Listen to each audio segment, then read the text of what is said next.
Hi, everyone, and welcome to my podcast, Perfect Prey. I'm glad you're here. My name is Dr. Christine Marie Cocchiola, and I'm a licensed clinical social worker and have a doctorate in clinical social welfare, where I researched coercive control and the impact on both adult and child victims. Most importantly, I am a survivor and a protective parent. Victims and survivors of coercive control are never to blame. But I chose the name Perfect Prey because coercive controllers, who are individuals who apparently have characterologically disordered personalities, do choose who to prey upon. They choose people who tend to be agreeable and conscientious, perhaps loyal to a fault, fixers, optimistic, and empathic. Or these coercive controllers prey upon those who are most vulnerable, including our children. It's part of their plan to gain control. How do we help our children when they're experiencing systematic, unacknowledged child abuse? We need to understand how these coercive controllers, harmful individuals, attempt to exert their power over us and our children. We need to look beyond a trauma-informed lens, but also layer it with a coercive control lens. So, let's engage in personal power conversations that will create the protective parts that will derail the coercive controller from his plan.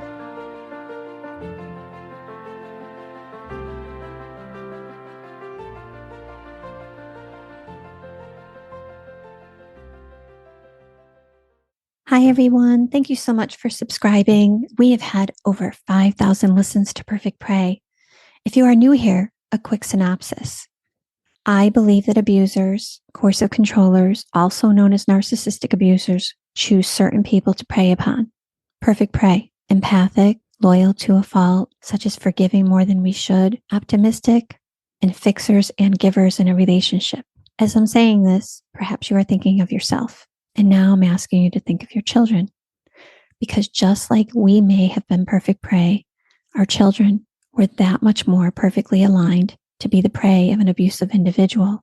When it's their parent or a loved one, someone who has power over them, just by the nature of the relationship, it makes that much more sense that a vulnerable child can be used in this way very readily. This podcast is about unpacking all of this and best strategies to support ourselves and, more importantly, our children trapped in the web of the coercive controller. So if you are a new listener, please be sure to rate Perfect Prey, since that helps others to find us. Also, if you know someone who has experienced estrangement, I think that this podcast will prove to be supportive for them. Children who refuse contact with a parent may do so because the parent is abusive. That makes perfect sense. But they also may do so if they have been indoctrinated, much like a cult, against their protective parent. I prefer not to use the word alienation for a variety of reasons. The most important one is that it is co-opted by the fathers, all too often in family court, when mothers are simply trying to protect their children from the abusive behavior. It's all coercive control. It's a weaponization of the children. We had the most listeners in episode 2 when I discussed the who, what, why, and how of coercive controllers.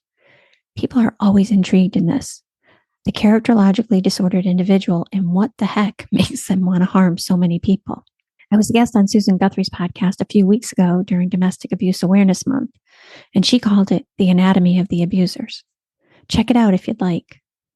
I think for all of us, hearing the character traits is affirming. We aren't crazy. They are abusive. This past week, one of my clients told me that someone in her family told her the situation wasn't always bad, that the abuser wasn't always a monster, that he turned into a monster. Nothing more frustrating than that. The reality is that people don't turn into monsters. They actually were always that way. They just may have done a really great job of hiding it for a longer period of time. Don't let anyone minimize your circumstances. Your gut is not wrong. The coercive controller tried to help diminish your intuition for sure. But now that you're back on track and you understand it, do not let anyone minimize it. So as promised, in this episode, we really start digging in deep and speaking directly to the weaponization of children. As a clinician and doing this work since the age of 19, teaching on the subject each semester, I did not realize my own trauma bond and subsequent indoctrination of my own beautiful children. I always say that these abusers, these coercive controllers, start this work from day one. How are we to notice when at day one we are implicitly trusting that the other person is a decent human, a good human? Perhaps a reflection on the dark triad is in order. Not all narcissists are coercive controllers, but all coercive controllers are narcissistic abusers. And the individuals you all are dealing with, exes who are inflicting greater coercive control post-separation, the financial abuse, the psychological abuse, the legal abuse, the use of the children, and the literal intentional harms inflicted onto you by weaponizing the systems against you is truly something that we could see as defined as the dark triad, a term coined by researchers Delroy L. Palhouse and Kevin M. Williams in 2002.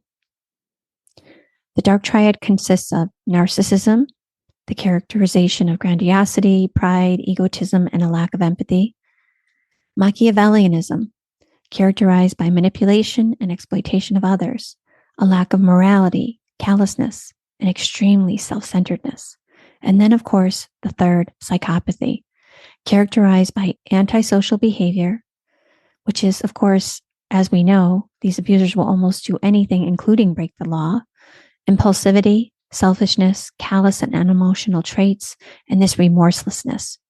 I always say that these coercive controllers will do anything for revenge.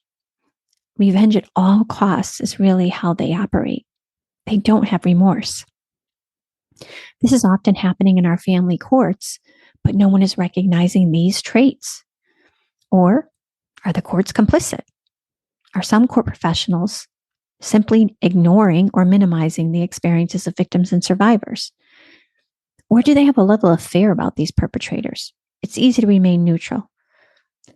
Elie Wiesel, in his seminal book Night about the Holocaust, states, "We must take sides. Neutrality helps the oppressor, never the victim. Silence encourages the tormentor, never the tormented." Isn't this abuse much like the indoctrination that occurred in the Holocaust? I believe it is. It is cult mentality within the family system, and the sooner we recognize that our children are in that cult system, the sooner we'll be able to support them. If the abuse was occurring with strangers, then we would see these abusers as they are and we would hold them accountable. But because it's happening behind closed doors, our systems minimize, dismiss the abuse. The antithesis of the dark triad is the light triad. The light triad is humanistic. On one side, all humans deserve respect. It's faith in humanity on the second side. Fundamental belief that all humans possess goodness and that we can trust that all people will act in the best interest of others. Oh my gosh. The world we've lived in shows us the complete opposite. And it's Kantianism. It comes from this idea of Immanuel Kant, the idea that we have a moral duty to act in a good way, whether it benefits us or not. This is typically who victims and survivors are. People are ends unto themselves and not pawns in someone else's games. This is the complete opposite of the dark triad. Pawns. This is exactly what the children become in so many of these circumstances. I prefer the word weapons because they are weaponized against the protective parent. So in narcissism, I may portray a wonderful family life to the community, to the world. I might have a successful career. In the home, I may be overtly exerting power or covertly exerting power. And the children may, in fact, fear me. Dr. Emma Katz's research highlights the experiences of 15 children she completed interviews with. Dangerous fathering was how some children described their fathers. It led the children to feeling unsafe in their home due to their father's reactivity, including banging on doors and windows, making death threats towards their mothers, or in some way punishing the children by destroying personal items. Additionally, these children had an awareness of others in their support network who were being threatened by these fathers due to the connection with their mother. This definitely left the children feeling trapped with fear ever present. The children, as pawns, like we see in the Duluth post-separation abuse wheel, suffering fear, being overtly abused as a retaliation for the adult victim escaping the relationship. In some cases, there was admirable fathering, involving fathers appealing to the sympathy of their children by painting a picture in which their father, not the adult or children who are being targeted, was the true victim in the relational dynamics, and it was their role as the child to support them. From a clinical perspective, this is parentified child. A child actually feels like they have to take care of someone when it's not their role to do so. Of course, the children described feelings of confusion as they tried to reconcile any perceived dangerous fathering behaviors they had witnessed. So these were children who were witnessing the dangerous fathering, but also then saw their father appealing to their sympathy, calling it admirable fathering. There was an understanding, we have to believe, that if the children did not care for this person, if they did not take on the role as parent, as someone who was giving sympathy to their father, that they might also suffer the wrath of that coercive controller. The idea of omnipresent fathering, when regardless of the circumstances, children relayed feeling unsafe. Of course, what do we know? We know that children are very dysregulated in these circumstances. They're consistently walking on eggshells, and that they might actually have regressive behaviors. The omnipotence, the oppression within the family system, no matter how the coercive controller exerted his control, leaves a space for living on eggshells all the time. And this regulation of behavior is a traumatic experiencing in the brain. If the adult victim is living in this state of unknowing, or as Dr. Evan Stark and Dr. Lisa Fonte state, perspecticide occurs, it is this loss of what we should know. It's a form of brainwashing that happens regularly in the toxic relationship. It's this stripping away of a person's autonomy. It's the carpenter ants devouring the foundation of a home, and that everyone in the home is experiencing that collapse. That collapse occurs no matter where you're living in the home. It's a trauma, for sure. But what if the children who do not overtly fear the coercive controller, don't see the coercive controller overtly, maybe subconsciously they do, as dangerous? Maybe the coercive controller doesn't even show up dangerous. The child who sees this coercive controller, who has almost always behaved pretty well, and perhaps the protective parent has been dysregulated due to the abuse. The coercive controller capitalizes on this. They become the hero, the stable parent, apparently, simply by their facade to ensure that they have diminished the protective parent. Oftentimes, these children align. They become indoctrinated into the false yet very believable narrative, gaslighting and betrayal by the coercive controller, yet the child may feel betrayed by the protective parent due to the gaslighting. How is a child to be able to discern the difference? If from day one there has been performance by this coercive controller, the child has no other way to discern what could be accurate or inaccurate. So, for example, the child might be really good at baseball. And so this being good at baseball might elevate the coercive controller, and the coercive controller is going to really feel really positive about baseball. So we're all excited when our children do well in athletics, or if they get a good grade at school, if they're playing their trumpet just beautifully, even kind of they're squeaking around the house playing the trumpet. We just think it's adorable and we love it. And there's a little bit of us like, wow, that's my kid, right? That's a pride thing. That's a good thing. That's a normal parenting thing. We get the happiness. We feel the happiness inside our body for our children. We just have such great, immense affection for them. But what if they're used as pawns? What if this is a weapon to be used against the protective parent? These are individuals who are using the children to fill their own empty ego tanks. The trumpet playing, the baseball playing, that's all just to fill their empty ego tanks. And the child will cooperate with them to get treated well. And this helps the child to further align because they're getting positively reinforced. They're getting the approval from those in that position of power over them, that coercive controller. It's a normal part of development. So they might participate in the sport that the abuser wants them to participate in, just simply to get that approval. I have one mom whose child wants to participate in theater, but knows that the coercive control will not allow it. Theater is not for boys. This is the oppression of boys in our world, not allowed to be authentically themselves in a world that requires certain behaviors to meet expectations of being a man. This oppression, of course, occurs with our girls, but as you can see, this little boy is being shamed in his expression of what he wants to do. Experts call this the man box, a structure, something that boys learn at an early age that they need to fit into. The central premise of the man box is that if you don't fit in, you're not a real man. And not being a real man carries a heavy social price. The social price is shame. And shame begets shame. As you've heard me detail before, shame and inability to be authentic and receive unconditional love is the recipe for creating a coercive controller, a narc abuser, or a victim of these abusers for both girls and boys.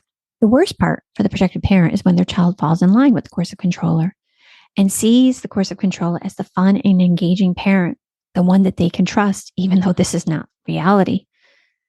This is all intentional. It's an intentional diminishing of the protective parent in the home so that the coercive controller is elevated. And of course, children with their developing brains are easily drawn to the person who gives them more or has more power over them. When I say gives them more, I mean they have carte blanche sometimes with what they want to do as they develop. There is no structure held in place. This is going to be the fun dad, the dad that will not necessarily hold requirements. Again, we're not talking about that more oppressive dad, the dangerous dad. These parents may diminish a child's special needs, saying an assessment is not necessary or tutors are useless, and then ensure that your child feels similarly. I've worked with so many moms where their child's illnesses are blamed on the mother.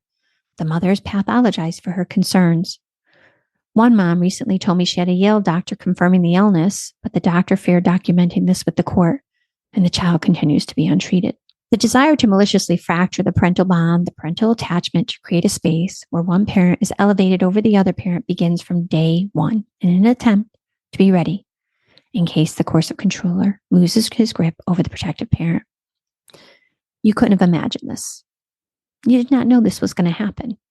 You didn't realize you were going into war. You thought you were creating a family. I know this sounds exaggerative, but it is the reality. If I'm a person who can't handle abandonment or rejection, I need to retaliate at all costs. And I'm going to prepare because the fear of abandonment and being exposed is overwhelming and cannot be confronted. So I'll strategize all along to ensure that I have my soldiers all lined up and ready to go. And if things go well, I won't have to use them. But if things don't go well, I'll be ready. When my partner indicates that they may not be as in love with me after years of abuse, or that my partner is spending more time with friends and family, or I've been caught as a coercive controller cheating, and I will now accuse my partner of doing that behavior. As you know, the accusation is the confession. As the coercive controller, I will be ready. I will have numerous cracks in the foundation of attachment, like carpenter ants, to ensure if I accuse the protective parent of something, it's totally believable. I am an expert gaslighter. And I'm ready. And my children will believe me because they think they're attached to me. You see, I've come across as the hero. I've come across as the fun person. I've also been insidiously diminishing all along the protective parent. So this false narrative the children have been engaged in doesn't seem false at all. So it's really important that we recognize this now so that we can be proactive. We need to recognize that there are going to be things that are going to be used against us in this process, whether it's family court, separation, or just the false indoctrination that the children are hearing. Oftentimes we suffer from significant anxiety and depression. This will be used against us. Oftentimes we may have decided to stay home instead of take on a career. This will be used against us.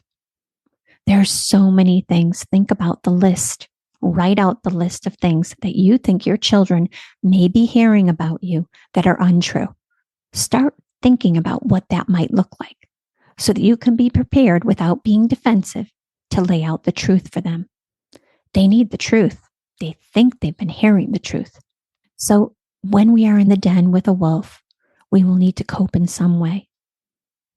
And so in that, this coercive controller is going to ensure that your children feel like they are in the den with the wolf, except that you're the wolf when he is actually the wolf. Our children are confused. There is betrayal trauma.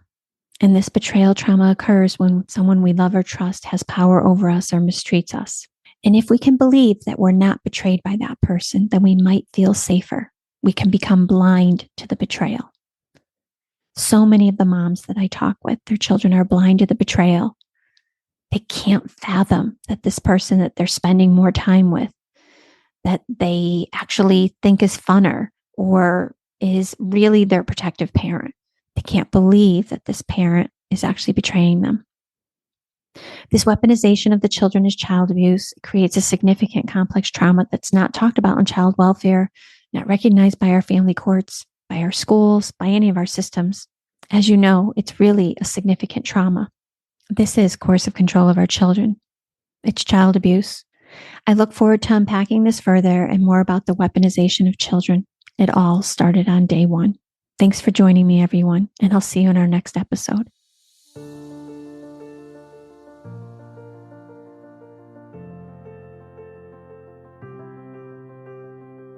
Thank you for listening to Perfect Prey. You can find the show on my website at iknowyourheart.com or coercivecontrolconsulting.com, or subscribe to the show wherever you find your podcasts. I'd love your feedback, and I'm always looking for ideas on how to continue to expose coercive control as the significant harm and child abuse that it is. The best way to support the show is to rate and review Perfect Prey on Apple Podcasts. It helps others to find us. Perfect Prey is written by me, Dr. Christine Cocchiola, and with the help of my amazing assistant, Sheena Pastor. Thank you, and have a great day, everyone.